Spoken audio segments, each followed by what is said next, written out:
अस्सलामुअलैकुम नाजरीन, metro news updates में आपका इस्तकबाल है। आइए बढ़ते हैं आज की ताज़ा खबर पर। City care dental and implant hospital का शानदार इफ्तिताह महबूब नगर रुकन असम्बली एनएम श्रीनिवास रेड्डी के हाथों बामुकाम मॉडर्न रायतू मार्केट रूबरू चंटी हॉस्पिटल के अमल में आया। इस इफ्तिताह तकरीब में मेहमान खुसूसी की हैसियत से Moda chairman Laxman Yadav, TPCC general secretary Vinod Kumar, DCC general secretary Siraj Qadri, Jamia Masjid सदर अहमद सना, जिला अक़लियती सदर मोहम्मद फयाज, असम्बली चेयरमैन फ़खरू कुरैशी, साबिक़ कौंसलरान मोहम्मद मसीउद्दीन, मोहम्मद महबूब, शेख फारूक हुसैन, सदर टी ऑल मेवा, मिर्ज़ा यूसुफ अली बेग के अलावा दीगर ने शिरकत की। डॉक्टर ज़ीशान सुमेर ने मेहमान खुसूसी का इस्तकबाल किया और इनको तहनीत पेश की और मेट्रो न्यूज़ अपडेट से मुखातिब करते हुए कहा कि हमारे यहाँ teeth cleaning and whitening, root canal treatment, fix teeth dental implant, removal teeth bleaching के अलावा दीगर सर्विसेज दस्तियाब है। उन्होंने महबूब नगर की आवाम से इससे इस्तेफादा हासिल करने की अपील की और इस क्लिनिक में doctor Krishna Vamshi Reddy orthodontist, doctor Mohammed Shahid dentist की भी खिदमात हासिल हैं। इस मौके पर मोहम्मद हामिदुल्लाह खान, मुजीब खान, इदरीस मुहिउद्दीन, मोहम्मद जाहिद खान, सैफुद्दीन जुनैद, मुदस्सिर रुबा, गाजी खान, मोहम्मद शाहिद, मिर्ज़ा इब्राहिम अली बेग के अलावा दोस्त अहबाब की कसीर तादाद मौजूद थी। देखिए इसकी कुछ झलकियाँ।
अस्सलामुअलैकुम, मेरा नाम डॉक्टर ज़ीशान सुमेर है।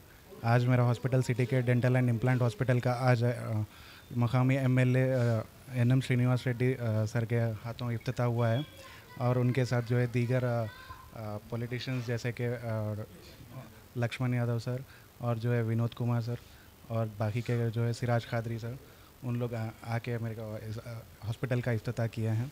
एंड हमारे यहाँ पे ट्रीटमेंट्स जो है रूट कैनाल ट्रीटमेंट्स, अभी स्केलिंग्स, इम्प्लांट्स, ऑर्थोडोंटिक ट्रीटमेंट्स वगैरह सभी जो है यहाँ पे होते हैं। और जो कोई भी यहाँ पे दोस्त अहबाब और मेरे रिश्तेदार जो फैमिली जो भी आए हैं उन सब का मैं तहे दिल से शुक्रिया करता हूँ। और बाकी का जो है ये मेरे हॉस्पिटल को विज़िट कीजिए और यहाँ के जो भी ट्रीटमेंट्स है उसका इस्तेफ़ादा कीजिए। अस्सलाम वालेकुम, मैं डॉक्टर शाहिद बात कर रहा हूँ। डॉक्टर ज़ीशान मेरे कोलीग है। ये रायचूर रोड पे city dental care and implant centre खुलासो है। यहाँ पर आप आके फ़ायदा उठा सकते हैं। यहाँ सभी तरह के डेंटल काम होते हैं, यहाँ पे ट्रीटमेंट्स होते हैं जैसे कि रूट कैनाल वगैरह सब चीज़ें यहाँ पे एक्सपर्ट होता है और कम से कम दाम में हो रहा है। यहाँ पे आप यहाँ पर आके इसका फ़ायदा उठा सकते हैं। महबूब नगर के आवाम से बिल्कुल अदबन गुजारिश है कि आप आइए, देखिए। City dental care and implant centre है, ये हॉस्पिटल का नाम है। ये बिल्कुल मॉडर्न रायतू मार्केट के बिल्कुल बाजू में है। Thank you so much. नाज़रीन, आप हमारे तमाम प्रोग्रामों का मुशाहिदा YouTube, Facebook और Instagram पर भी कर सकते हैं। अगर आप हमारा प्रोग्राम YouTube पर देख रहे हैं तो मेट्रो न्यूज़ अपडेट्स को सब्सक्राइब करना ना भूलें और हमारे वेबसाइट www.metronewsupdates.com पर भी मुशाहिदा कर सकते हैं और देखते रहिए आपका अपना पसंदीदा चैनल मेट्रो न्यूज़ अपडेट्स।